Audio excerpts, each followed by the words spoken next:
Alrighty, hosses, welcome back. And first of all, before we get to the tutorial, I want to mention that the Powerball drawing was tonight 950 million, and I did not win. So here I am. And here's the cool thing though. So right now it's 1:30 a.m. and I'm looking at the results, and it looks like no one else won it yet. So the next drawing is going to be for like $1.5 billion. So I don't know. This has nothing to do with programming, but I just think it's cool that a lottery is up that much.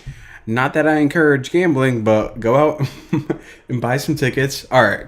So enough of me talking about my gambling addiction. So what I'm going to do first is I'm going to show you guys how to delete a file. So right now I just have one file in here, bacon.txt. And to delete a file, it's actually really easy. Just write del and then the name of the file. So delete bacon.txt. And now if you write dir again, that file is deleted. So again, that's del, stands for delete, obviously, and then your file name. Now let me go ahead and create another file. Let me just create like a Let me create that bacon.txt file again. And I just wrote la in it. So what I want to do now is I want to show you guys how to read the contents of a file. So let's just say that we wanted to read what was inside bacon.txt. How would we do that and display it in the command prompt? Well, if you just write type and then the file name, what this is going to do is just pretty much going to go in your file and print out or display whatever's inside. So if you don't actually want to open up Notepad or any program like that, you just want to read it from the command line, there you go, la. Now another cool trick, and this is how you actually overwrite a file. So let's say that la, okay, I just typed that as something temporary, but what I really want in bacon.txt is, I don't know, something else. So what I can do is this. I can echo, I don't know, like Bucky, whatever. Actually, I'll write the New Boston. So I actually want the word the New Boston in bacon.txt. So what I can do is this. If I write something like this, just like I'm creating the file over again, then watch what happens. Type bacon.txt. That la changes to whatever I said.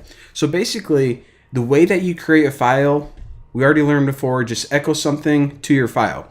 Now, if you do that again, what it's going to do is it's not just going to take the word the New Boston and stick it onto the end of bacon.txt. It's actually going to overwrite the entire file. But now you're probably scratching your head and thinking, all right, so that's how you can pretty much overwrite a file. But what if I actually just wanted to add, another line or some more content onto the end of the file?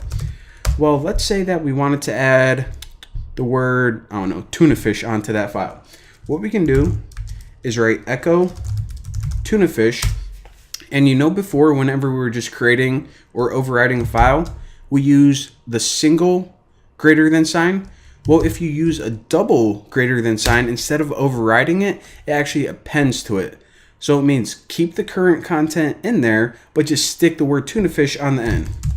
So bacon.txt. And now if I just type bacon.txt, check it out. So it didn't delete what was already in there. It kept the New Boston, but it appended tuna fish right like that. So that's the difference between a single greater than sign and a double greater than sign.